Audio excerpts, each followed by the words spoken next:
boop, beep boop, beep boop. A Just the Network production. Beep boop boop.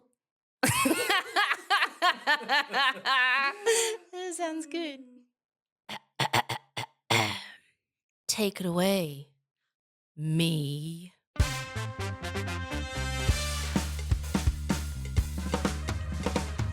Hello, Gistners, and welcome to Just the Gist. I'm your host, Rosie Waterland, and in this podcast, I tell entertaining stories about anything and everything, but with just the gist of what you need to know to help you sound impressive at a dinner party.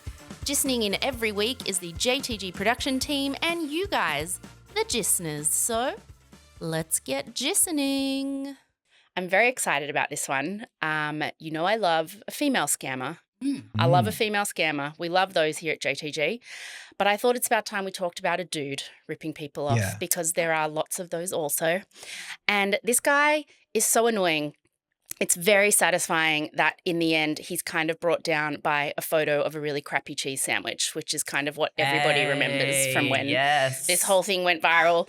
Today I'm giving you just the gist of Fyre Festival. Yay!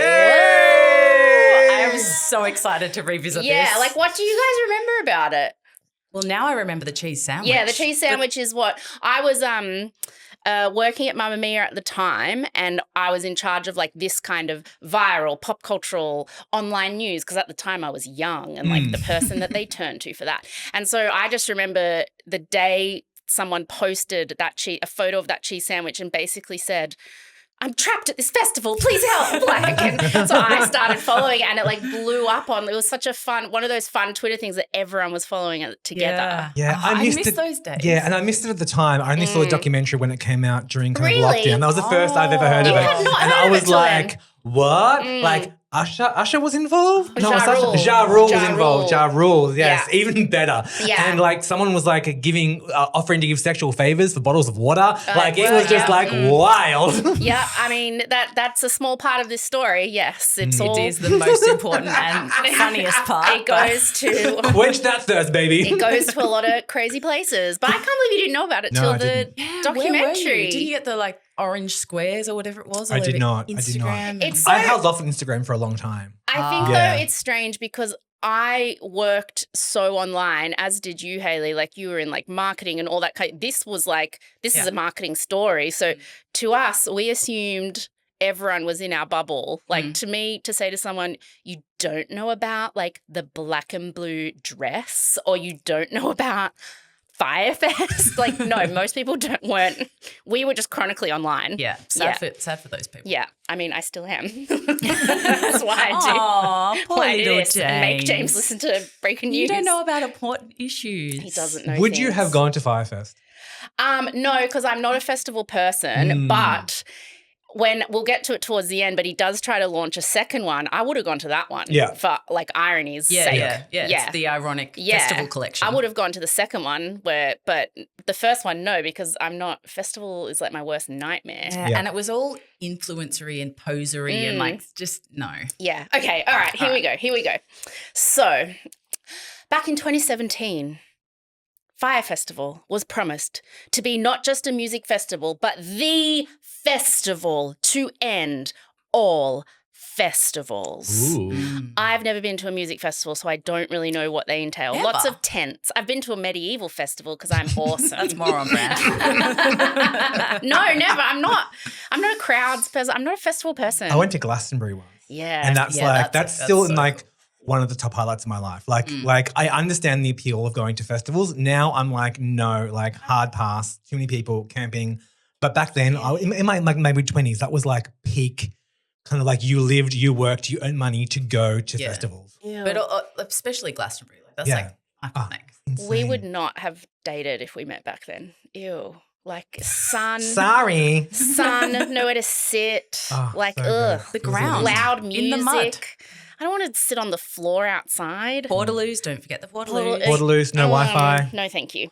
Anyway, so they're saying it's the festival to end all festival. People buying tickets were told you're going to get flown to a private island that was once owned by Pablo Escobar, like the glamorous drug guy. I don't That's even like really saying know. Glamorous an drug island guy. once owned by Jeffrey Epstein. The vibes are high. Yeah. But isn't Pablo Escobar, he's kind of got that cult status of like people who are trying to be cool, like as in he's like gangster or whatever. Like like a bit of people have like that with Ned Kelly, like that kind of. Yeah, it's kind of like he's a criminal, yeah. but people look back with like some kind of like nostalgia. Is that like, the US version? I don't know. Maybe, anyway, yeah. it was once the island was once owned by Pablo Escobar, and you get flown there on a private jet, and you're going to stay in luxe accommodation on the most beautiful beach you've ever seen, and you're going to party with every major supermodel on the planet and watch all the best bands and DJs, and you're going to eat food made by Michelin star chefs and just drink as much as you want,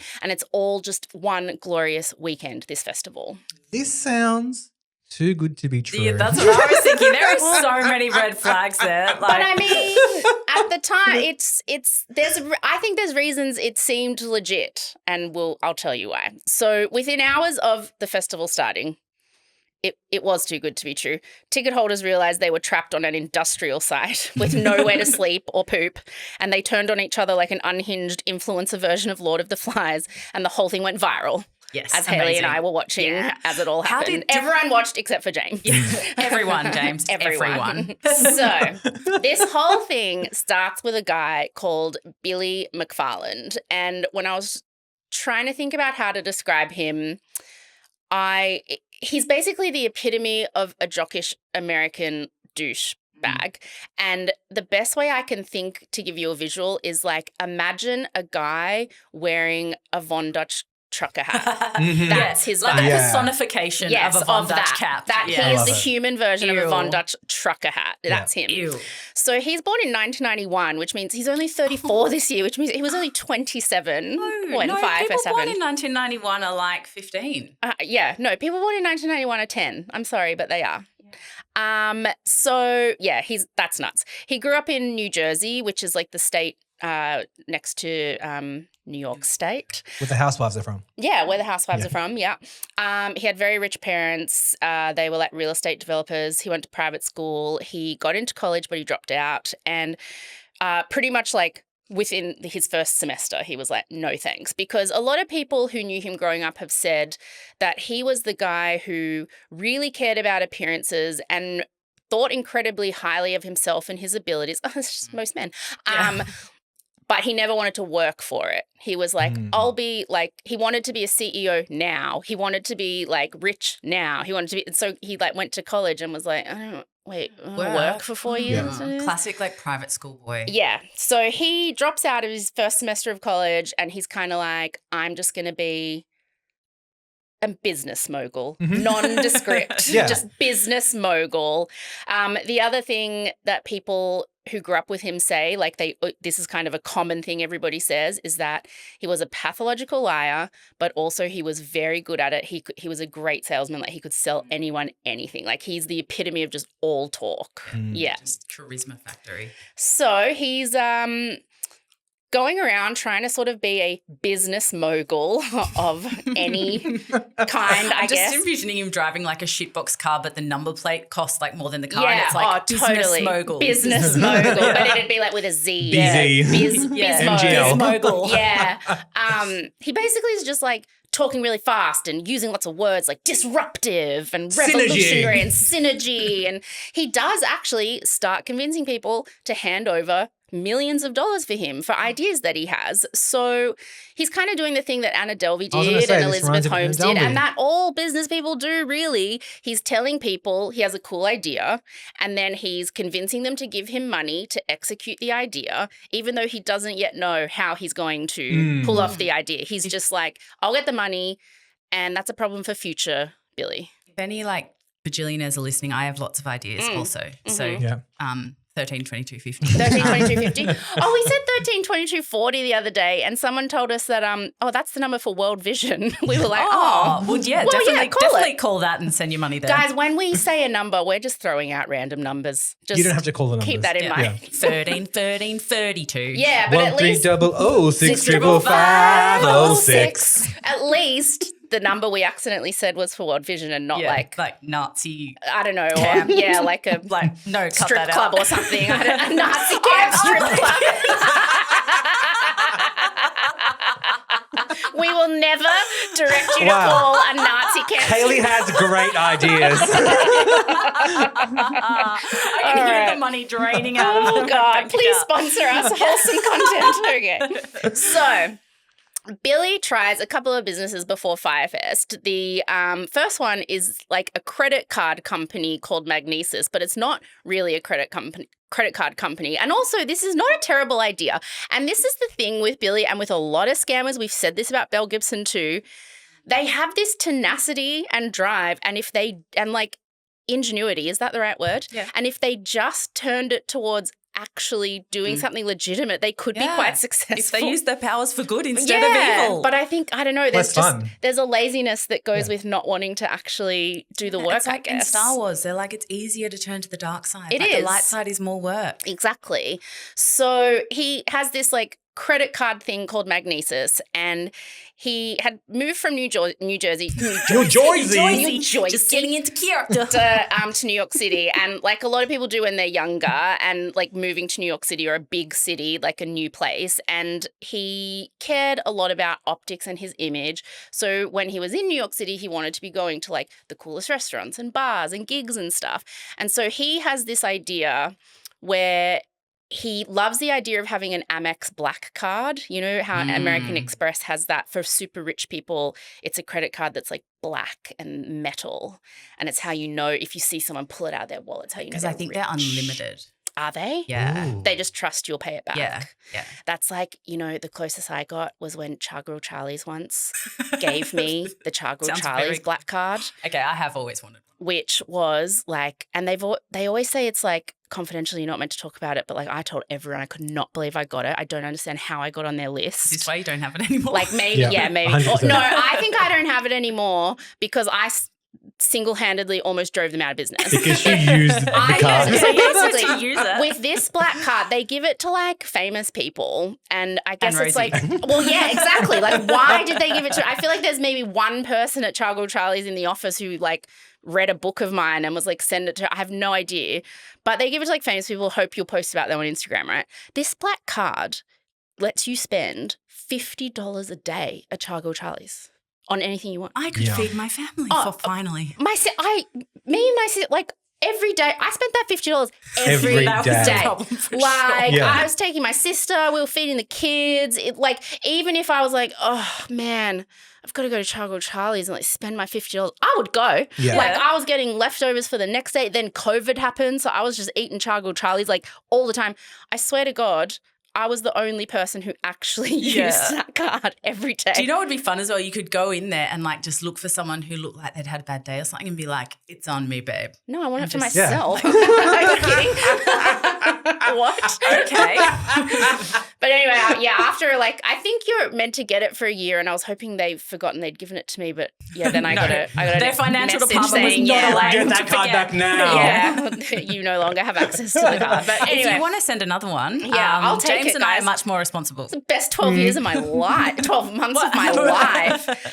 So, of course, Billy loves the idea of having an Amex Black card, but he's not rich enough to have one. So he comes up with this idea where he makes a black card that is just like an Amex Black card or a Char Grilled Charlie's black card.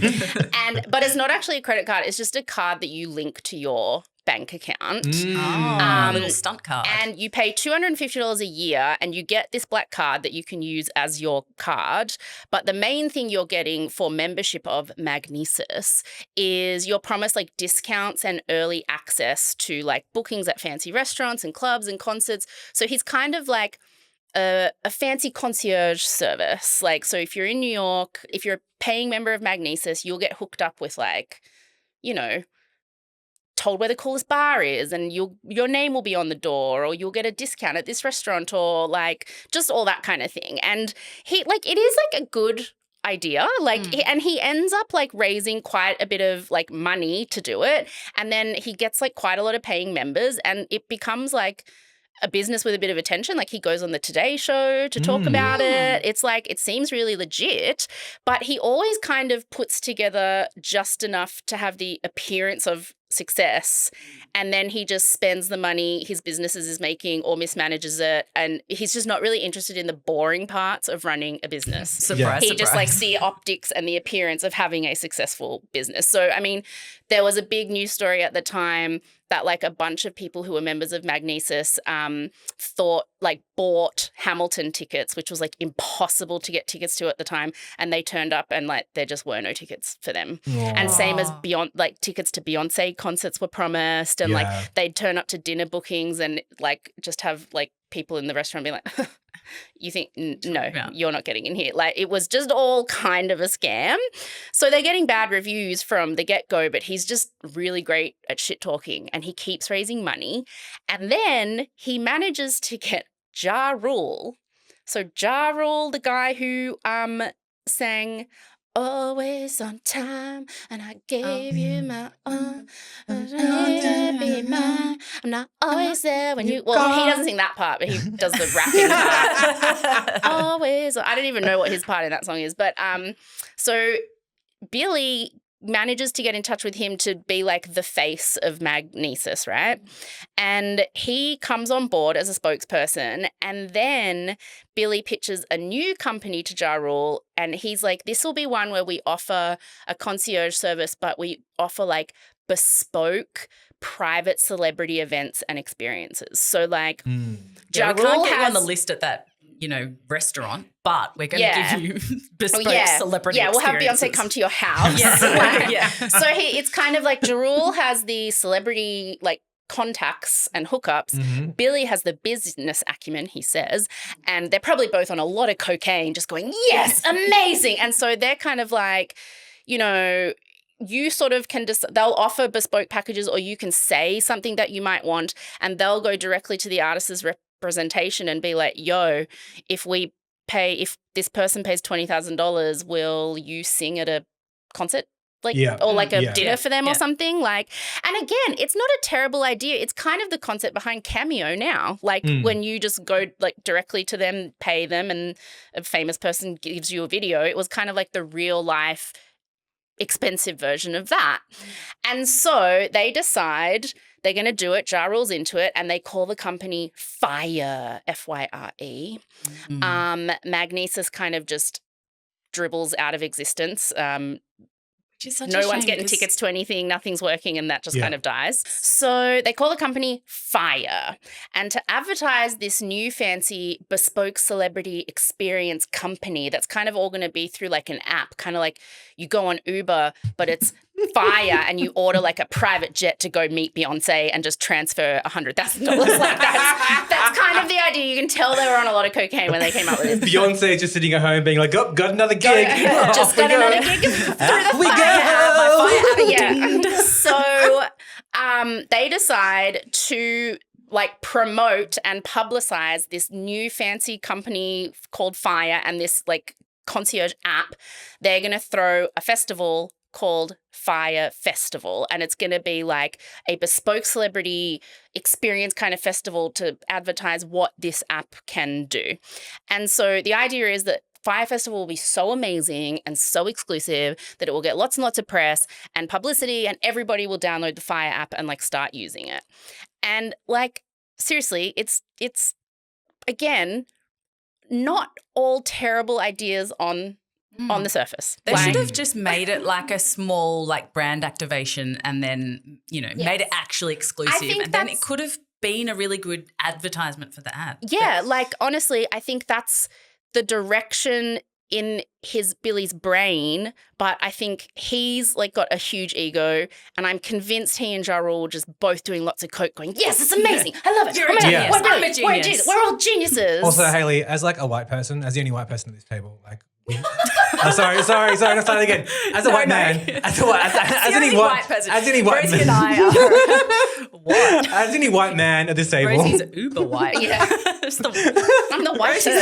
Sorry, I'm just saying, as the only white man at this table, we actually believe we can do anything. So it's not a crazy idea to be like, I want to start a festival and I can just do it. Why would I do a small brand activation when I can do a festival on a private house? We have been, our people have been told we can do anything. So we just go and do it. It's just hard to understand as a tiny little woman who's Powerless. It's that whole thing of like men always apply for jobs even though they don't have, they only have one of the qualifications, whereas a woman won't apply for a job if she only has one of like, or she has like 9 out of 10. 10, whatever that thing is. It's just the way we exist around you guys. Sorry, you guys are the worst. Get out.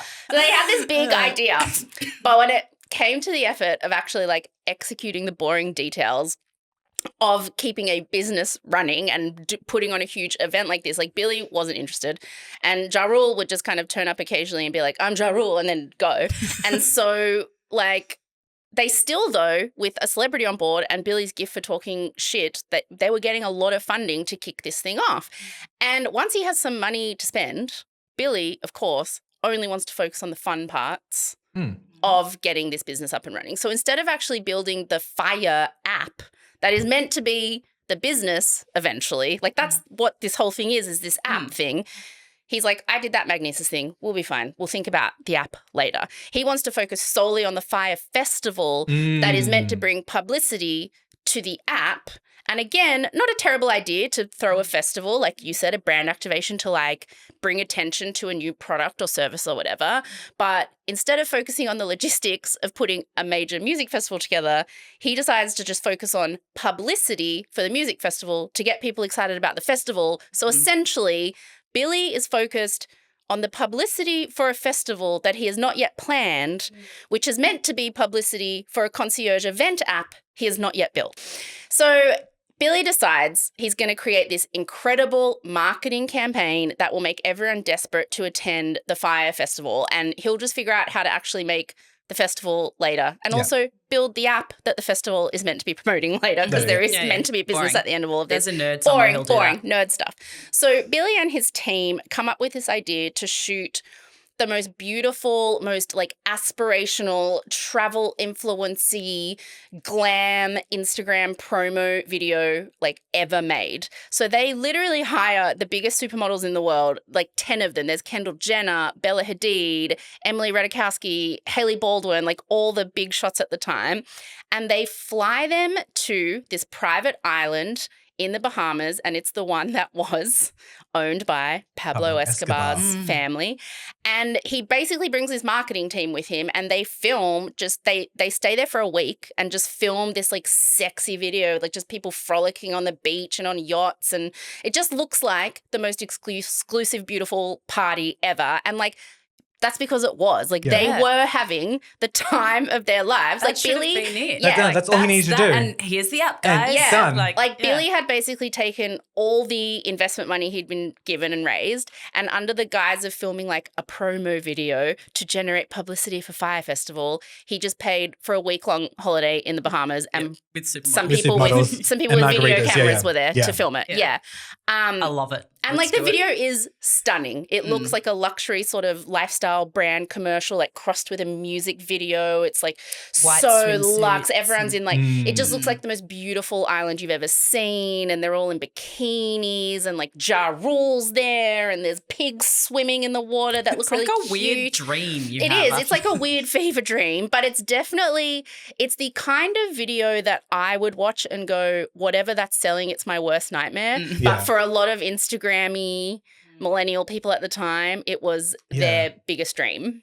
I think there was this kind of like idea of like chasing kind of like very unique experiences as well. Like Yeah. you were just you wanted to have that next level experience that no one else had, that you could talk about with your friends. Like that was a real, I'm not sure if that's still the case today, but back then in that kind of like early kind of mid-20s when millennials were at their peak was like a real motivator. It's because it was at the time when Instagram had reached peak influencer and where we were posting stuff at first was novel. It was like, haha, here's my lunch. And then it like grew and grew and grew and grew and grew and became, this was the peak point of like aspirational Instagram content. When people were like hiring those walls that look like a plane, a private plane to like take photos. Be like they're on a private jet. So the marketing people who were there and like the team that went with them all sort of said they were trying to work and like get the filming done that they needed, but Billy was just like partying the whole time. Like he was just treating it all like a party. And a lot of the team who were there said that they were asking questions about like the budget, because even this trip had to cost millions. They were like, whoa, like how much money do you have to spend on this? Like each of those models alone would have been paid huge amounts of money. One guy later said he had wired Kendall Jenner $250,000 just to go and do one post. And there was like 10 supermodels there. Imagine getting paid that kind of money to do something that you would pay that kind of money to do if you had that kind of Disney money. cruise. My dream Disney cruise. Yeah. Get in touch. And, you know, when they asked him about the island, because they were like, how did you get this island? He was like, oh, we bought it and it used to belong to Pablo Escobar. Like he loved that. He was telling everyone that. They bought the island? Billy's telling everyone he bought the island and he's walking around with a cigar. Everyone is the... is the key indicator there. So he's walking around with a cigar and telling everyone he bought this island and it was Pablo Escobar's. And so everyone was like, well, we're on the island. We're all here. Like Kendall Jenner's here.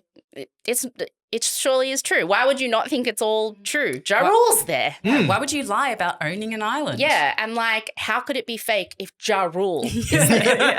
If Ja Rule's there, you're in the real world. So a video is made out of this luxury week-long holiday Billy and Ja Rule throw with these supermodels on this private island. And they have this genius marketing plan where they're going to drop the video on Fyre's social media and Instagram. And at the same time, every model who was on the trip and is in the video posts a bright orange square on their Instagram. And all it says underneath it is like, go to fyre.com. And so like all the biggest models in the world all suddenly post the same thing at the same time and tell you to go to this thing. Like it's actually genius. It's genius. Yeah. So it gets attention and people watch the video, and Fyre, it's not really clear like that there's a company behind it and that it's all to sort of promote this business for later. It's kind of like just this it's a festival. Everyone just thinks it's a festival. And they're essentially saying like, you see this video, we are selling tickets to a music festival that is exactly this. This is what you will buy tickets for. And so like the tickets go nuts. They go nuts. People just start buying them straight away. It's like, if you come to this, like you're exclusive. Like this is primo Instagram like content. Who are buying these tickets? Because I'm assuming if you're flying to an island in the Bahamas, it's expensive. So tickets start at around $1,200 for the cheapest package. And they go up to $12,000 for a VIP experience. And later, Billy just keeps adding more VIP experiences. Like you can pay $200,000 to be on a private yacht for the whole fest. And then just like you go into the festival and then you go to the yacht at night. And like the $1,200 ones, I think it was just a lot of regular young sort of 20-year-olds for a festival experience. But does that include like the tickets to the Bahamas as well? Like, well, yeah. So essentially, you have to get yourself to Florida because the private jet allegedly flies out of Florida to the Bahamas. It's like an hour-long flight. Yeah. So you get yourself to Florida. The ticket includes, once you're there, you get flown to the island and then back. That's nice. I think $1,200 is very good then. That's red flag. I think they just picked a number and didn't really think about it. $1,200, but that's like a normal festival, like a camping festival for a few days. So, I mean, the $200,000 one, I remember at the time thinking because they sold those $200,000 packages. And I remember at the time thinking like, who would buy that? But now that I'm on TikTok and I follow like all the TikTok billionaires who tell you like what they spend in a day and how they go out and stuff, I'm like, it's billionaire kids buy this stuff. So they were selling a lot of tickets because everyone assumed, well, I'm buying tickets to a festival or I'm getting flown on a private jet to a private island and there's going to be like the best bands and acts in the world, which by the way, they started just saying bands and acts that were going to be there and Billy was like, we'll book them. Like, so they just started saying names. Okay. Like they just started telling people like, That's how you run a music festival. And if you build it, they will come. And all these people who are buying tickets, you have to download the Fyre app. But at the moment, it's currently just like an empty app. It's just like download this app that we haven't really done anything with yet. Because he keeps forgetting that there's like meant to be a business at the end. So at this point, this is so insane. When he starts selling these tickets, Billy had planned nothing. Like there were no artists booked. There was no accommodation arranged, no food sorted, no transportation, none of the planes, no infrastructure. They had the island, like that he said he had bought. Like, but again, he was just focused on the fun parts. Like this is he the was most ADHD thing I've ever yeah, heard. he was just selling tickets to this fun thing that currently existed only in his head and in this video that they filmed when they had that fun holiday. And he spent all the money they'd raised on that week-long holiday. Oops. So then he had to like raise more money, which he did because it did seem legit. Like it was You this people can fancy do that. video and they're selling all these tickets. So he does start raising more capital. And he's running around New York having meetings like with all these investors and talking about like how revolutionary this festival's going to be and it's going to change the entire entertainment industry. And he's like raising like millions of bucks. But behind the scenes, it's obviously chaos. And that's mainly because of this crazy details. So at this point, it's like, okay, he hasn't planned the festival.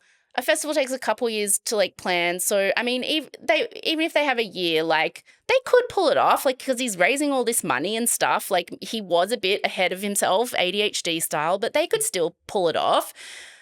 But they had sold tickets to the festival and he had scheduled it for 8 weeks away. What?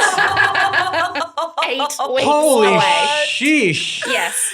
He had just decided. That's He just amazing. decided. Because that's the thing when I went to Glastonbury, the thing that was most impressive was the production behind it because you Yes. basically have 200,000 people in a field. Yeah. And like the amount of effort and work and planning Yes. and people that goes into that Yes. is insane. Yes, there are people in the Netflix documentary Fyre, the greatest party that never was or something. I think that's what it's called. They interview a bunch of people who like are festival organizers and they're like, if you have a year, that is considered not enough to like you are cutting it 100%. so Super fine. fast turnaround. Like you need way more than that. The fact that he had 8 weeks, it's like, what? What? I would need way more than that to organise like a kid's party at times. Yeah, so. right? Like I don't know. I couldn't organize anything in 8 weeks. Like I was 4 years over deadline on my last book. So the first big hurdle comes up immediately after the video is posted. And this is what you mentioned, James. Pablo Escobar's family was actually involved. It was like their island, but they had not sold it to Billy. He was renting it from them. And they had agreed to let him, like to rent it to him for the festival, but they were very strict about the fact they did not want him mentioning Pablo Escobar's name or their involvement in any way. They just didn't, they were just renting it to him as private people. He then proceeded to make it one of the main selling points of the festival. Like I this hate it when I rent my islands to people and they just tell everyone that it's this me. is Pablo Escobar's island was like a big and so immediately What they an were like idiot. you can't have it. So they rescind their agreement to rent the island to him. So they are now 8 weeks out from the festival and the one thing they had going was the backwards. island and they don't have The now island they don't anymore. have the island. And so then they're like, okay, we need to prepare an entire festival on an island in the Bahamas. We need to prepare private jets. We need to organize music acts. We need to like get luxury accommodation. Like they need to get all of it. And none of the team that are working for him are getting paid on time. Like none of the logistics behind just like the day-to-day business, if you could even call it that, really was happening. Does Like he have actual people who have experience running events like yes, this? so he has does. hired a team. Like he has a team, and it's essentially one of those situations where, not unlike Elizabeth Holmes, where she would hire people and say, "This is the outcome I want from you. I need it in a month," and they'd be like, "That's impossible," and she'd be like, "Make it happen." And if you don't, I'll just hire someone else. Like, and so he hired this team who were all saying to him, we cannot do it in this time frame. And he apparently his favorite thing to say was, we're not a problems-based company, we're a solutions-based company. And so that's just what he would say to people. And like he like was all this crazy money was coming in and people were like sort of getting paid sometimes not, but like they were like, we all eventually got paid. And we all just kind of assumed it's a startup, like logistically, things are a bit off. One guy was like, I once got paid just in a bag of cash when I asked. That's He fun. was like, here you Scrooge go. McDuck style. Yeah, like, I scooped you out. and so they were all sort of putting it down to startup teething, and the people that he hired, like they were experts in their field and they were like, you know, we can't do XYZ. And he'd go, well, here's a lot of money, make it happen. And they were just all kind of like, okay. Like, They must have just been straining their eyes from the side-eyeing and eye-rolling. Kind of. And it's one of those things where it's like, well, if you're getting paid, it seemed like a fun place to work, to be honest. Like they'd all gone to this island and had fun and they're all getting paid to put this thing together. I think they were all partying a lot together. Yeah. They're all getting paid at least. It's like their money isn't on the line yet. So if you know how we've all worked in jobs where we're there and we're like, oh, this is a disaster, isn't it? But, well, I'm just the waitress. Like, you know. Yeah, I once was part of this podcast with, like, a couple of my friends. So they do somehow manage to cobble something together because every time it seems like they might not have enough money, Billy manages to raise more money and they find another island in the Bahamas. It's like they just flew around the Bahamas. Yeah, there's one. So they found this island called Great Exuma, but it's not like the other island. Like this is like I lived in Hawaii when I was little. Mm-hmm. I moved there with my mum because she married this dude in the Navy. And people always say, oh, that must have been amazing. Like Lilo and Stitch. Lilo and Stitch and living in Hawaii. You must have been right near the beach. I was like, no, we lived in the crappiest area. Like for people who live in these places, it's just like a suburb. It's just, and so this Great Exuma that they found, it is an island in the Bahamas, but it's very industrial. It's very underdeveloped. It's like quite residential. It's not a resort island. And so that's the island they get. That's all they can do. They put up an image on the Fyre Festival website in which they kind of like Photoshop like all the industrial looking stuff out of it and like make it look like the island is private and beautiful and just shove that there.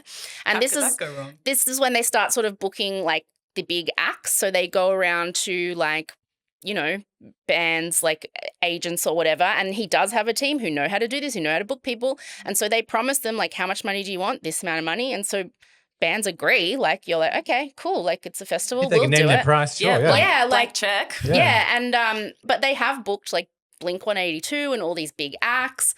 But like at this point, we're getting, you know, about 4 weeks out and this island has no electricity, no electricity to the campsite area. It has some electricity to like, you know, the residential areas and like the few little like restaurants and shops that it has.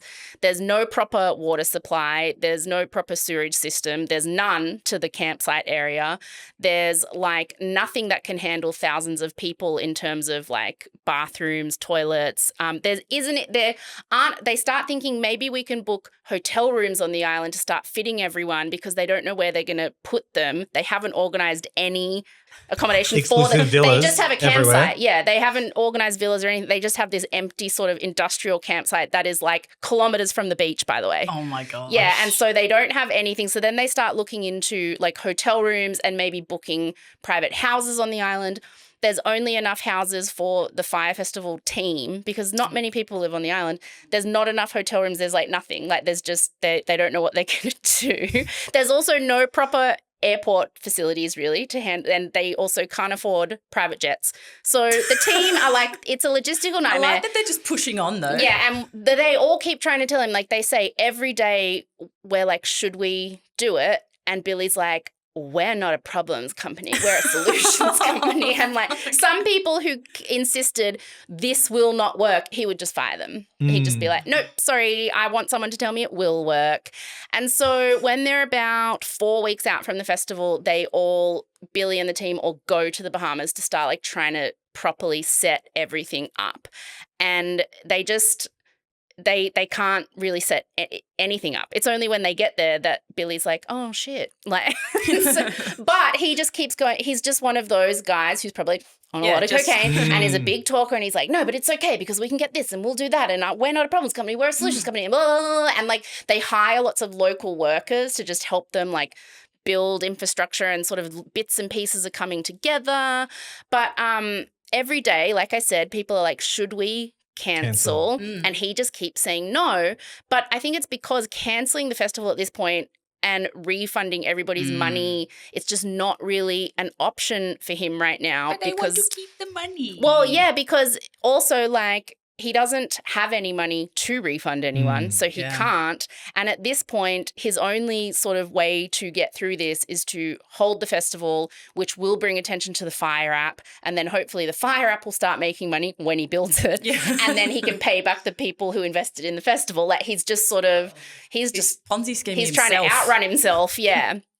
So they start scrambling and they put together the closest thing to a festival experience that they can. So the luxury villas that they promised, they end up deciding to order hundreds of disaster relief tents that FEMA uses for hurricane victims. Pretty fitting. I forgot about Feels pretty fitting. Yeah, they're literally the FEMA tents used for hurricane victims. The gourmet food prepared by Michelin star chefs does not happen.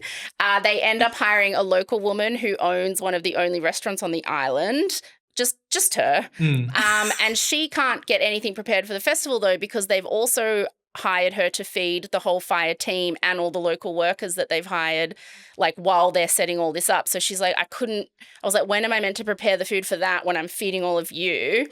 And she also says, and it's sad with this woman, she's like, they said they would pay me at the end. So I was putting all my money in to prepare all of this. And they also indicated that this was going to be a yearly event on the island. So this was like, I really wanted to impress them this year. Yeah, because this could be a huge thing for me every year for, who knows how long.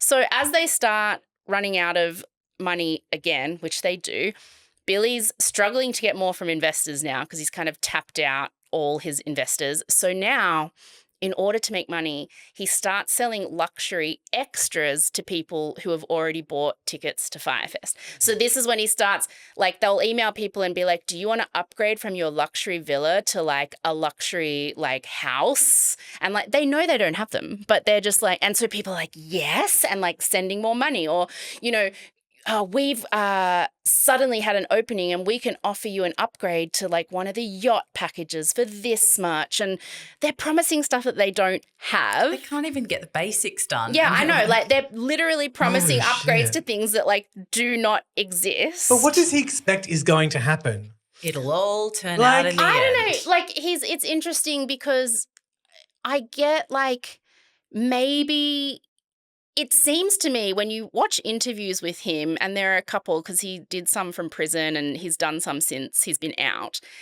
I really do think it wasn't like in his mind he knew it was a big scam and he was just scamming everyone. He really thought, we'll pull this off. Well, if he's been around like money and successful people his whole life, he's probably seen what looks like, panic and scrambling, but not realizing that there's been a lot of like hard work and structure underneath that. And so he probably thinks like, this is the panic and scramble that always happens and it always comes together in the end. If the most important thing to you in your life is optics and how you look to people, then that's what you would focus on. Not the fact that you're promising people luxury villas and then they rock up and they're in FEMA tents and they're going to be pissed. Like that doesn't come into your mind. And you're emailing them now saying, do you want to upgrade from your villa to another better villa? And you don't have any villas. It's all right. They're both imaginary. I mean, not only do they not have like enough villas for people, so they have the FEMA tents. They don't even have enough FEMA tents for everybody going. And they've invited a lot of like influencers who like for free as like a free trip to post about it, and all the influencers they've invited, they've said, you're not going to be at the campsite in the villas, you're going to be like in these luxury mansions, in the palaces. And so but they don't have anywhere for them either. Like they don't have any of what they've said. And then in another way to get money, when the upgrade thing sort of stops working, this is so egregious, they contact everyone who has bought tickets and they tell them that there is no cash or card accepted on the island for the whole weekend. The only way to buy anything, food, drink, whatever, is to load up your Fyre account with money, and they'll give you a wristband, and you use that wristband, like you scan it everywhere on the island to pay for things with your Fyre account when you get there. You won't be able to upload your Fyre account once you're there. So you have to put money on it now. And like one guy says he was getting like quite aggressive sales calls going like, you've only got $500 in your Fyre account. Like that's not going to be enough because this costs this and you have to put it on now. Like, and so there's interviews with a bunch of kids who went to the festival who are just regular, like not rich, just like this is like a big thing they're doing for like the year or whatever, working their little retail job, whatever you do when you're 20. And like they were putting lots of money on their thing because they were like, well, I want this to be a fun time. I don't want to run out of money while I'm there. Yeah. So they raise $500,000 from people putting money in their Fyre account. It's like itchy and scratchy money. Yeah, it is. It's nothing. So in interviews since all of this happened, the whole team, the Firefest team, said that in the last couple of weeks before the festival, everything was literally falling apart and almost everyone was trying to get him to cancel, but he wouldn't. And probably the most famous story about things falling apart from this time is from a member of the team called Andy. And he did what is now famous interview in the Netflix doco Fyre, The Greatest Party That Never Was. And Andy was a lot older than everyone. He was like in his 50s and he had known Billy for quite a while.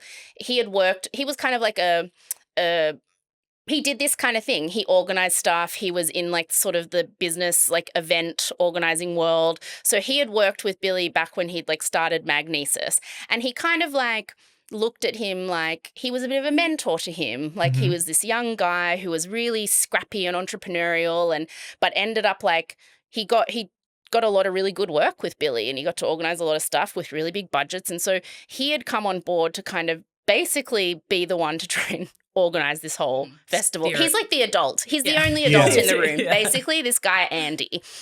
And Andy is gay and he when he's interviewed in this doco, people loved him at the time because he's just so upfront about this. He's like, everything was falling apart. I had to go back to the US for a few days to like do some other thing. And when I got back, I had missed the delivery. We had like 3 massive trucks filled with Evian water bottles. And that was pretty much the water for the festival, the drinking water. Yeah, it tastes like yucky. I mean, I love it. Sponsor P. Yeah, unless you've got it. We love any and all water if they want to pay us.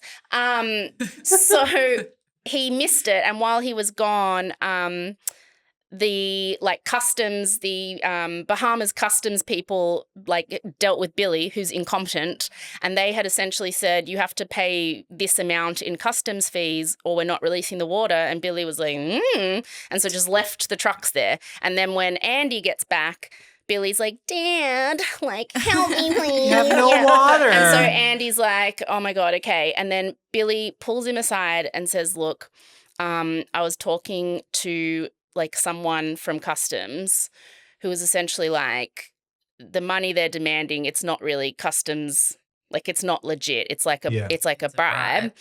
And they're really annoyed that we don't have the money to give them up front. So someone has told me that the guy, the head of customs, he will give us the water and let us pay later if you take one for the team and go there and give him a head job. Head of customs. And Andy is sitting there telling this story like in this Netflix doco, and he's kind of laughing. He's like, I was so deep in this situation by this point where like I was basically told, you know, he's like, I've been in this business for 30 years, so I can't really blame it on a 25-year-old kid. Like, but he's like, I don't know what I was thinking, but everything was just so desperate and we'd all started losing our minds and everything just felt so like on the verge of collapse. And so in my mind, I was like, I've got to go and take one for the team and give this guy an HJ. And so he's like, I went back to my apartment on the island and I took a shower and I gargled with some mouthwash and I was fully prepared. God. He goes, I went to that guy's office to do this. And he goes, when I got there, the guy was like, you don't have to do that. Like, I would love to know what exchange went down in the room where the guy was like, wait, hold on. I'm here for the blowjob. Yeah, like so odd. And so Andy's like, he said to me, don't worry about it. Listen, just after, I'll give you the water. once the festival is done, because the Bahamas people were basically now all realizing this is a disaster. And he was like, I want to be one of the first people paid. I don't want to be left in the lurch here. You better pay me. And so he was like, okay. So he goes back to, Fyre HQ and is like, I got the water, everybody. And Billy's like, thanks, man. And he just but this guy, Andy, became like a legend when this doco came out because he was just like, I don't know what, I was going to do it. I was going to do it. And Billy would have just been like, oi, Andy, can you just go and give this to the BJ you need to go give this guy. He wouldn't it's have, nuts. So Billy's still just posting on socials and Fyre Festival's socials that everything's perfect, and he's doing interviews on TV talking about the festival, selling more tickets because he's just like, we need money, still selling more tickets. And he's saying it's going to be life-changing, it's going to set a new standard in luxury events, and because now he's like, shit, I've got to start thinking about that Fyre app that this is all meant to be about. And so he's insisting everything's fine. He just keeps telling staff, just figure it out. He's telling investors, everything's fine. There's just some logistical stuff. But of course there would be. This is a big thing we're pulling together. Everything's fine. We're disruptors. Yeah, we're disruptors. Move fast, break things. So in the days before the festival, they, have finally sort of got these tents in. They have them all just on this industrial bit of land, but they're still building them. So they've hired locals to sort of put all these FEMA tents up, but there's hundreds and probably thousands of them. So they're barely getting through them. They have mattresses, but no pillows, no sheets, no bedding, just mattresses. Yep. They're all just piled on the ground. They all need to go in the tents. They're not in the tents yet. And then the day before the festival, it pours with rain, just torrential downpour. And people on the team said when that happened, they all just started laughing. That point where you're crying, just crying, delirious. laughing, if I was on the delirious. team, shit can't get worse. I would have jumped on a plane and been like, I'm out of here. Yeah, it was just I'm not staying around to watch it. So there's 2 docos about Fyre Fest. There's the Netflix one I've been talking about, and there's another one on Hulu called Fyre Fraud, which I guess is Disney Plus for us here. And they both interview young people who went to the festival. And so I'll kind of use them now to give you an account of how it all goes down. Okay. So when people get to Florida, because they all have to get themselves to the airport at Miami in Florida, and that's where their private jets are going to fly to Exuma. One guy says that he, started to get a bit worried when he started getting all those, aggressive marketing calls asking him to shove money on his thing, but he was just I just never thought, why would it be dodgy? And other people were even still in the days before, they were emailing do you want to upgrade to this villa or do that? Or so it was they had no reason to think it was going to be and there's anything all the legitimacy dodge. Added by the celebrities. Yeah, and everyone just turned up to the airport in Florida very excited to get on their private jets to go to the island, Pablo Escobar's private island. So when they turn up to the airport in Miami, Florida, they find that it is not, in fact, a private jet. It's just a normal, big 737 plane that looks pretty janky. It's impressive they even managed to get a plane. Yeah, they've bought it at a plane garage sale, you know what I mean?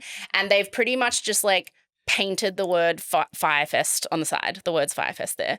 And essentially, this plane is just flying back and forth between the airport in Florida and Great Exuma all day. So, but with no schedule or seating plan so people just get to Florida and it's first come, first served on this plane over to this island. And so people are waiting at the Florida airport for hours and hours and hours for the plane to fly, come back. They'll put a new load on, plane flies over, comes back. And one guy says while they're waiting at the airport in Florida, all kind of oh, it's not a private jet. Suddenly it comes up on Instagram that Blink-182 have put out a statement saying they've pulled out of the festival. And they don't say anything bad. They just kind of say, we're not, unfortunately, we're just not convinced that we'll have what we need to put on the kind of quality of performance we would like to. And one guy was I was only going to see Blink-182 because I loved them, but I'd never been to a Blink-182 concert before, and I was just sort of well, I don't know what quality performance means. Like, and I was already at the airport in Florida. Like, so it's either go home now or go to the thing. So he's like, I just still was going to the thing. And once Blink-182 pulled out, pretty much all the other artists who had confirmed pulled out. But to be honest, not many artists had ever actually confirmed. Like Billy had promised these huge amounts of money, like in theory had got agreement. So most of the artists that he'd been promising and on all the advertising materials never were actually had no plans to go anyway. And then when they heard Blink-182 was out, they were like, we're out. But also there were bands that were like literally the day before going, how are you getting us there? Like you haven't told us where to go, where our plane is, what's going on. Like they just hadn't organized anything. So when the plane lands on Great Exuma, first of all, people are like, this looks like we just landed in a regular place, not a private island. Like they just land in this regular kind of shitty looking industrial suburb. Is this where we get our yachts from? Yeah. And so when they get off the plane, they're all told to put their luggage onto trucks. And so they're separated from their luggage.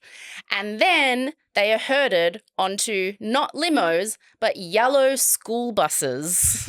And so at this point, there's a lot of funny footage of influencers and that kind of thing just all posting like, this is not a private jet. And this is not a limo. Like they're all, no one can believe it. They're like, what the hell? And the tents were not finished being set up yet. And the ones that had been set up had all pretty much collapsed because of the huge downpour the day before. And they had not managed to put the mattresses in the tent. So they were all soaked.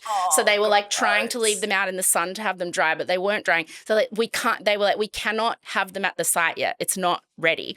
So when these plane loads of people came over and they put them on school buses, they were like, take them to that lady's restaurant, the one who's doing all the catering for us. She's got nothing to do. She's like, they told me 20 minutes before we're bringing everyone to you. And apparently this was the only part of the festival that was actually kind of fun because her restaurant is right on the beach and there's this long jetty. And so everyone was kind of like, well, it was kind of crazy that we thought we were getting private jets and limos. Like, we got a plane and we're here. And then they drove them to this woman's restaurant and basically said to her, just give everyone whatever they want, like, and we'll pay you later. And so it's a bar, so they're just plying them with alcohol, but she doesn't have food to give anyone because everything she's prepped is for the festival. She doesn't have any food because her restaurant was going to be closed for the weekend because she was working the festival. So she has no food to give anyone. So they're just there waiting for hours, getting really, really drunk in the sun. So, I mean, sounds great, but eventually it gets to a point where they've got the last plane load of people over and they're like, we have to take them to the tent site because they're drunk, they've been there for hours, they're tired, they're hungry, they want their luggage. We can't just keep distracting them with booze at this beachside restaurant all day. So they put them all on the school buses again and they start driving towards the site. And one girl says, when they see it in the distance, it looks like a refugee camp because it's just all these disaster relief tents.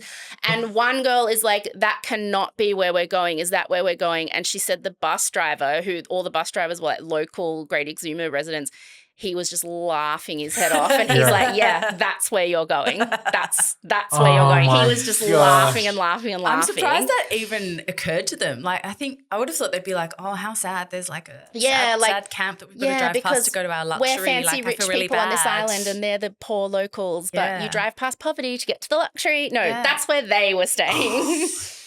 And so the whole thing descends into chaos pretty much immediately because they get there and it is basically a construction site. So the whole thing is flooded and muddy. So it's like ankle deep mud from the rain the day before. All of the tents are soaked. All of the mattresses are outside the tents. So then they haven't been put in there. So they're all soaked. Half the tents aren't even built. They have lockers that they had like brought in because they told people you can keep your stuff in lockers. They were literally, there were people pulling plastic off lockers to like start unpacking them. People were still building the portaloos. So the portaloos weren't even built. And people were like, where's our luggage? Like, where is our luggage? And these trucks just pulled up and the doors opened and people said it was like it was like the Hunger Games, everybody running in, like, and everybody's looking for their black bag, this guy said, just in a sea of other black bags. And this is where everybody started just climbing over each other and trying to get stuff. And at that point, nobody yet knew that these were the luxury villas. Like, everyone was looking at the tents going, oh, well, lucky we booked a luxury villa because I don't know what losers book tents, but good for you. Yeah. And then they're told these are the luxury villas. And at that moment, it is when, like, Lord of the Flies influencer style breaks out. So people just start, like, running in to get them because there aren't enough. Yeah. And people start getting really territorial. Like, one guy, like, people are dragging wet mattresses from outside into the tents. And one guy was like, people were peeing on their mattress. So then, like, no one else would want it. And, like, you're like, well, it's my pee. I don't want it either. It's like, people were literally, like, getting really territorial and, like, this is our tent and, like, get lost and stay away. And, like, it was like, and everyone's drunk as well. Everyone's drunk and it's getting to nighttime now. So it's like starting to get cold as well. And everything's wet and soaked. And there's no, like, water here. The toilets are still being built. There's no Wi-Fi. Like, it's like, there's like barely any internet connection. It's so effed. And so this is when, like, the food situation happens. So they're all there that night and they need to be fed, and this woman had barely had time to organize anything. Nothing had been done. So they, like, say to everyone, okay, we're going to, like, give you your luxury dinner now. And a guy tweets a picture, and this is when the whole thing started to go viral, of just, like, a sad piece of bread and, like, a Kraft single piece of cheese and, like, a little bit of lettuce. And he was like, this is my luxury Michelin star meal on this island. It was like #Firefest disaster or something. That tweet went viral. And so then everybody else, as they were able to tweet stuff, just started tweeting. And then everybody in the rest of the world was on Twitter just watching, like, all these, what felt like at the time, look at these rich idiot influencers stuck in, like, a Lord of the Flies, like, total apocalyptic, like, mayhem situation. That's amazing. Yeah. It's, like, nuts. So at this point, so they're all there. It's just, like, unleashing. What everyone could see was going to happen is happening. Mm-hmm. What are the organisers of the festival doing? Like, are there staff there kind of like, sorry guys, I'm sorry. Basically, like, so there was this house that was like the Fyre Festival headquarters. That's where Billy was staying. That's where, like, a few of the other main people in the team were staying. Everybody finds their way to this house, and there's this huge line outside the house, like, feed us, give us stuff, like, where are we sleeping? What's going on? And so they kind of just cower in the house for a while. And eventually Billy, he, like, comes out.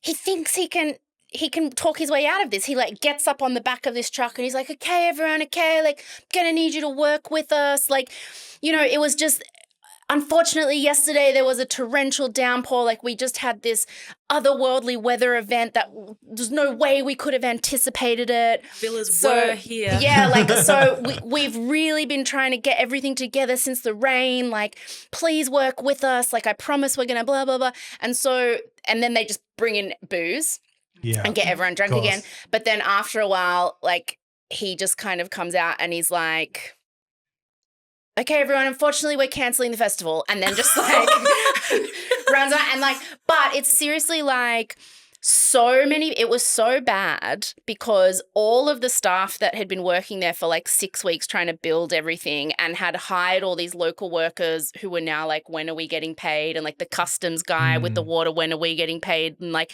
there were all these I'll take the angry blowjob now, actually. Yeah, we'll take that blowjob now, actually.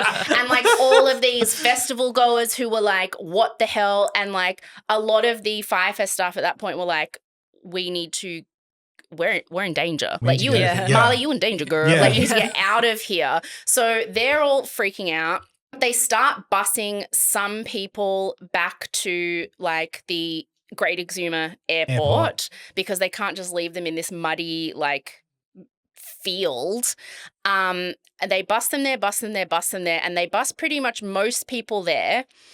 But then, because they're all there at once and the day they had been flown in, it was like plane load by plane load by plane load. This isn't a big airport like the Florida one on the other side. This is a tiny little airport. So there's all these people, like thousands of people at this tiny little private airport, drunk and angry. And so the Great Exuma people don't know what to do. So they just lock them all in the airport. Oh, wow. And so then there are all these people who are like, we're being held prisoner. Like they won't let them out. They're like, you just have to stay in there while we're trying to get this plane to slowly fly all of you back over to Florida. And like the airport just doesn't, they then are like, we need to cancel a lot of these flights because we don't know how to solve this. People are like sleeping on the floor. There's like no hotel rooms, no houses, nothing on the island. No one knows what to do. Some people, because the airport just freaks out and cancels the plane, end up stuck there for days waiting to get home. Yeah, it's really bad. The Bahamas government has to step in to help evacuate people. Wow. Because they just can't get them out. Fucking up so bad you need a nation's government to bail you out. Andy even talks about, like, he says later, like, it was like 2 days. He obviously, as the only adult in the room, is trying to fix everything. Everybody blowjobs. Like, well, yeah, exactly. But he's trying to like actually like he said like once it was cancelled, Billy was just kind of like, well, he'd always been inept, but he was especially inept now. He was just like, I don't know, what do we do? And so Andy's the one who's like, we need to get people off this island. The plane isn't getting them across. The airport's cancelled it. And so he's trying, stays for days. And after a while, like a few days, he is like, I have to get out of here because like he was getting threatened like by local workers and people wanting money and everything. And he had to basically get like snuck to the airport, like hiding in the back of a car because he was so worried for his safety. The people on the island were so angry.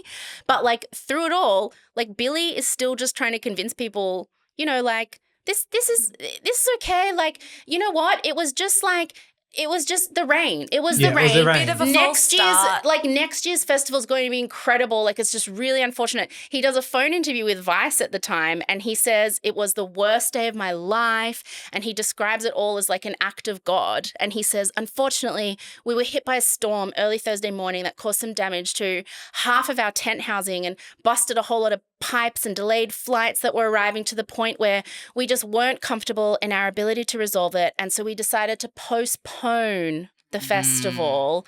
And so he's essentially saying, we're postponing this one because of the rain. We were totally organised. Yeah. This was going to be the best weekend of your life, but it rained. Yeah. So we're postponing this one. Everyone knows rain is something that very rarely happens and ruins everything. Yeah, totally. And so we're postponing this one and then we'll have the one next year. It's fine. Everything's fine. Like this would have been amazing, you guys.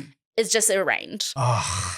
So after everything collapses and everything goes viral and people finally get back to the US and are just like, it becomes this huge news story. So everyone's being interviewed, like all these like young people who were there and everyone had filmed everything. So there's so much funny footage of influencers just like going at each other and like wrestling over sandwiches and like just losing their minds. It's amazing. And I was also going to say like they wanted to go to Pablo Escobar's island to have this like amazing experience. Yeah. They kind of got an amazing experience. Like we all know what Fyre Fest was and they were actually there. Like that is something to tell your friends. They may have paid a whole lot of money for a really shit time, but they still got social content out of it and a story out of it. So part like of history. Exactly right. On the Titanic. Yeah, exactly. Yeah. Right. Exactly. Which you would. Yeah, exactly right. What I wouldn't give. So essentially it all collapses. People start talking about it. It becomes this huge viral story. Everyone's kind of making fun of it like, well, what do we care that a bunch of idiot rich influencers got ripped off. But it was a lot more than that. Like the local workers never got paid. The woman who ran the restaurant and the catering, like her life was nearly ruined. It wasn't until the documentary came out and people saw her story, a GoFundMe was raised for her to help her because she was like financially destroyed. Yeah, it was like really bad. It doesn't take long for the FBI to start investigating Billy McFarland and the whole situation. And they basically discover like it was just a huge elaborate fraud. Like it was pretty close to a Ponzi scheme. Like he just kept using money from new investors to just pay old debts and then forging documents and he was lying to banks about how much money he had. And it was like he'd taken out loans like like $1 million loans that had 120% interest. Like he was irresponsible, trying to outrun himself. Yeah.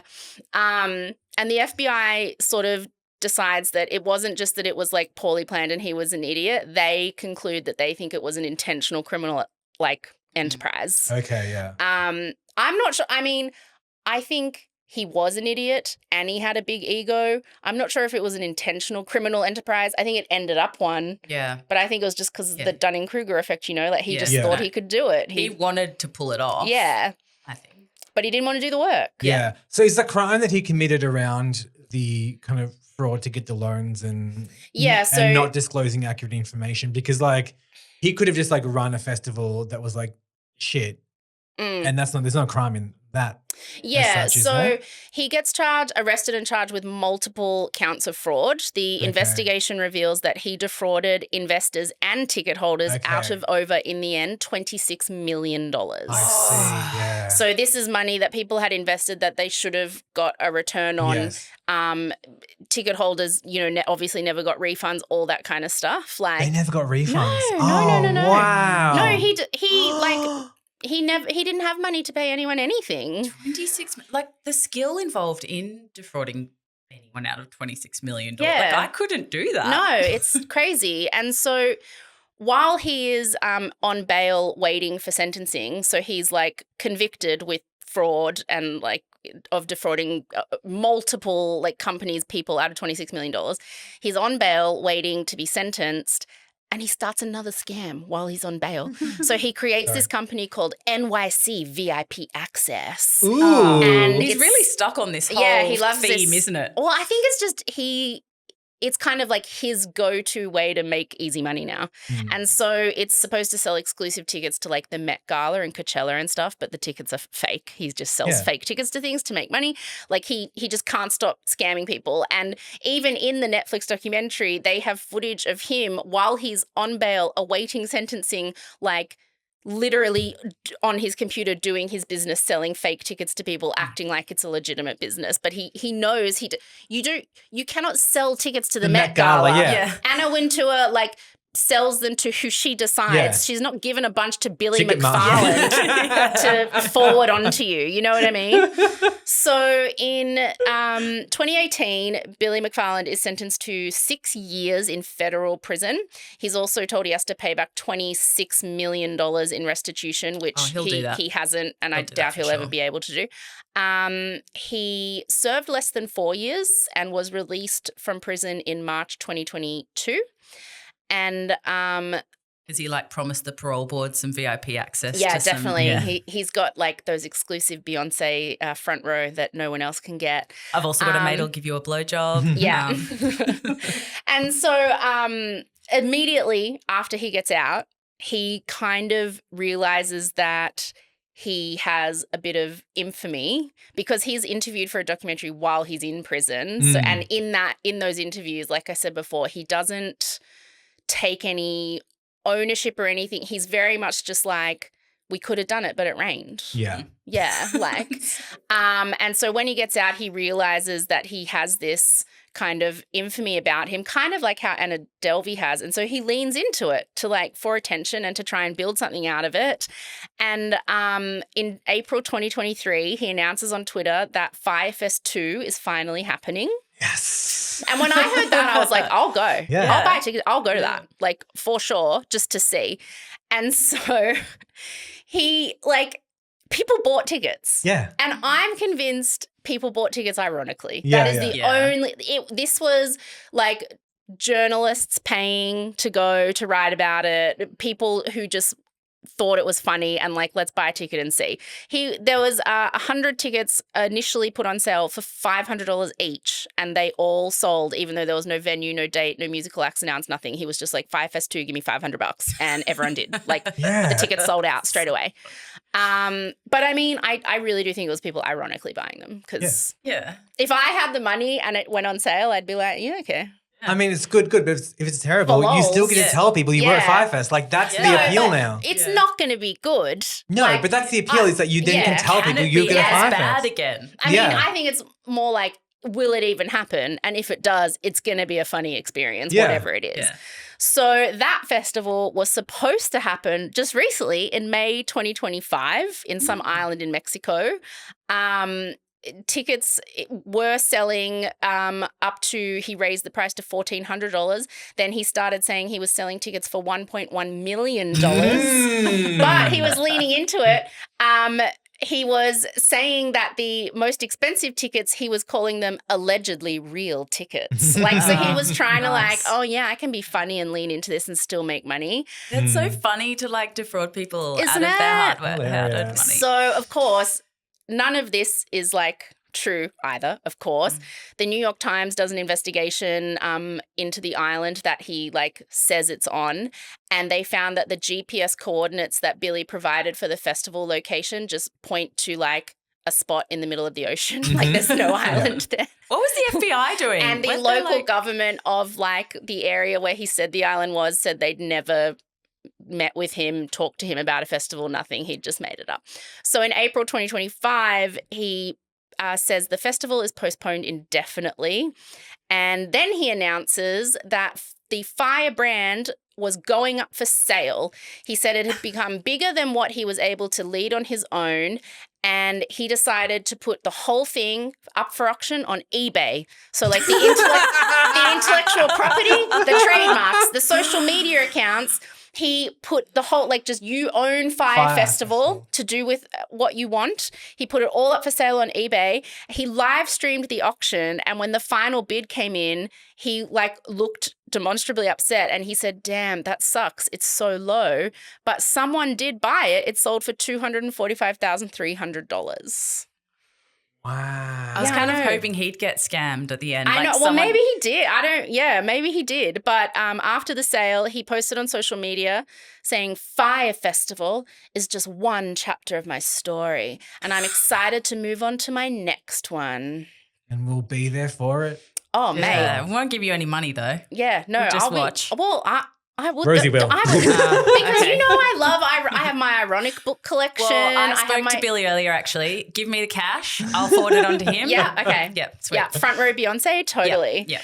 So that's kind of where Billy is at now. I mean, that was, what are we now? We're in August, and he, cancelled the festival, which was meant to be in May, although I doubt anything was ever planned, and then sold it all a couple of months ago on eBay. When did Ja Rule kind of fall off? Oh, he just kind of did the Homer Simpson backing into the hedge. Was he at Fyre Fest? He was there and he left straight away. Yeah. He got out immediately, and afterwards there was talk of him being tried as well, but he essentially was like, I am the celebrity face of this. I have no involvement in the business at all. I believed everything he told me. I'm Ja Rule. Leave me alone. And so then he just Homer Simpsoned out of there, backwards out of there. Good call. Yeah. And that's just the gist of Fyre. What a Fyre ride. Festival. Oh, amazing. I know, right? Billy. I can't wait to see what he does next. I know. Billy McFarland. Incredible. Magnesis. Magnesis. A fancy Chagro Charlie's card. Yeah, anyway, that's one people have been asking for forever. Yes. Glad to finally do that one. So good. Yeah. So good. And how convenient of him to just put it up for auction a month before we record this. What a shame it wasn't in a month though, so we could have crowdfunded and we could have bought it. Imagine buying Rosie it. Waterland's Fyre Fest. But I wonder who bought it. Why... Yeah. I'm sure there is, if you are rich and $245,000 isn't a lot nothing, to you, then there's probably some value in the irony of the name, putting on doing something funny with the IP, the trademark, I don't know. Whoever bought it wouldn't have bought it unless they were going to do something with it. Mm. It would be fun to be in that room going, okay, we got it. What are we going to do, guys? What are we going to do, guys? What are we going to do? So, anyway, that was just the gist of that. Thanks for being here, Hayley, Stavely, James Joseph, my darlings. No problem. Oh, I didn't even say who you were at the start. Sorry. Oh, that's okay. These are my professional producers, guys. They're here. You've omitted one of the producers, Oh, though. we have associate producer, assistant, podcast producer Pocket, my little cavoodle. He's been sleeping here the whole time. I was holding him up to the camera, but he's sleeping. And we don't want to wake him up because he's annoying when he's awake. We don't want our pants beaten. It's like me. God, actually, do you know what? We can cut this. But you know what this reminds me of? I remember like Fyre Fest. I understand a little bit how Billy got himself into this mess because when I was like 13 or 14, my little sister Taylor was having her 7th birthday party and she wanted like a Halloween themed scary party. And I was like, I am going to throw you the greatest party of all frickin' time. And in my mind, this was going to be like a professional haunted house at the Easter show. You know, I like when we did the invitations, I promised her a haunted house. I promised a fortune teller. I promised like a roller coaster Pablo type Escobar's thing in the background. Yeah. Like I promised, I was like, I overpromised this thing. Whatever right? you can imagine, you can do. I was like, our entire house is going to be completely transformed into the darkest, scariest, coolest thing ever. How old were you? I was 13. Oh, nice. So the night before the party, I called my friend Jess and I was like, yo, can you come over and like help me set up this party? Bring your roller coaster. Yeah, it got to like 8 p.m. And Jess and I were like, we don't know how this isn't going to happen. Like we literally just had some like black streamers and like some like cheesy like Halloween decorations we got from Hot Dollar. And she was like, well, I can dress up like a fortune teller and like sit in the closet and do fortunes. And I was like, I guess. And we were baking like cookies and just drawing like pumpkins on them. We were like, oh God. And Taylor was like, I'm so excited about party. She was so excited and we were like, it's going to be, you go to sleep. When you wake up, it's going to be all set up. And she'd told all her friends and there was like 20 kids coming. And in the morning, I was like, oh my God, like it's crunch time. Like I have to face the music. This party is going to be really shit. And then MVP, my Nana Merle, she died.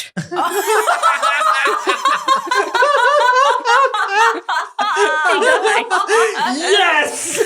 Thank you. No, you killed it. She had been sick. She was in hospital. We had gone and like said our goodbyes. She was very unwell. And you know what? A corpse at a Halloween party is just. I know. That's what I was thinking. Perfect. A real corpse. The call comes. I was freaking out about what we were going to do. Then the call comes through to my mum that Nana had died in the night. And my mum was like, we have to cancel the party. And I was Pack like, up the roller coaster, I guys. was like, it's kind of like Billy going, if only it hadn't rained. I was like, if only Nana Merle. And so my mum had to call around like everyone, all the people coming, but she couldn't get everyone. So there was like 3 or 4 people who she couldn't get in touch with. And so then me and my friend Jess had to like, when these kids pulled up and they like jumped out of the car dressed all spooky, really excited, and we were like, sorry, here's a party bag. Our grandma died. This would have been the greatest party you've ever seen. Yeah. It's amazing in there. You have no idea. Ja Rule's just packing. Yeah, Ja Rule's just leaving. Oh my God. And like, yeah, so that is amazing. That's the best. You manifested someone's death. I bet my Nana was cool, and I reckon like she was going to die at that point, at around at any time. So she thought she'd do you one last solid. Yeah, she did me one last solid. The guy who did the Willy Wonka experience, yes, could have just knocked off his Nana beforehand. Yeah, he just needed an Nana MVP Nana to go. I'll go now. I'll go. I'll help you out. Yeah. I'll go now. Anyway, we can cut that. That's good. We're leaving that in. That needs its own episode. That does. That's a JTG mini. That's a JTG That's our mini. social clip. That's so funny. I thought of that just in the last. Because we're literally Billy we're about to stop recording. I'm like, actually, this reminds me of something I did once. Anyway, okay. Bye, guys. Goodbye. Bye. MVP, Nana Merle. That is so far. That is just so far from what I thought you were going to say. When you said MVP, I thought you were going to be like, family friend had just closed down like this haunted mansion and was like, do you want all of the stuff? Like, Nana someone died, we got out of it. Thanks, Nana Merle. Thank you for listening to Just the Gist, a Just the Network production. Executive produced and hosted by me, Rosie Waterland. Produced and edited by James Joseph with additional production support from JTG team Kate Lieber and Hayley Stavely and Acast legends Guy Scott Wilson and Simon McDermott. Looking for breaking news? It drops on the Just the Gist Patreon every Tuesday, along with a whole lot of other bonus audio, video, and behind-the-scenes content, which you can access for just $1, $1 a week by clicking the link in the show notes or searching Just the Gist Podcast on Patreon. Follow Just the Gist on Instagram and TikTok at Just the Gist Podcast, and watch the video version of every episode on our YouTube channel, also at, funnily enough, Just the Gist Podcast. Follow Rosie, that's me, in all of the places at Rosie Waterland. Want to give us a suggestion? Tell Rosie to stop singing so much? Email us at hello@justthegist.com.au. Thank you, as always, for listening. Now go say something impressive at a dinner party. Bye.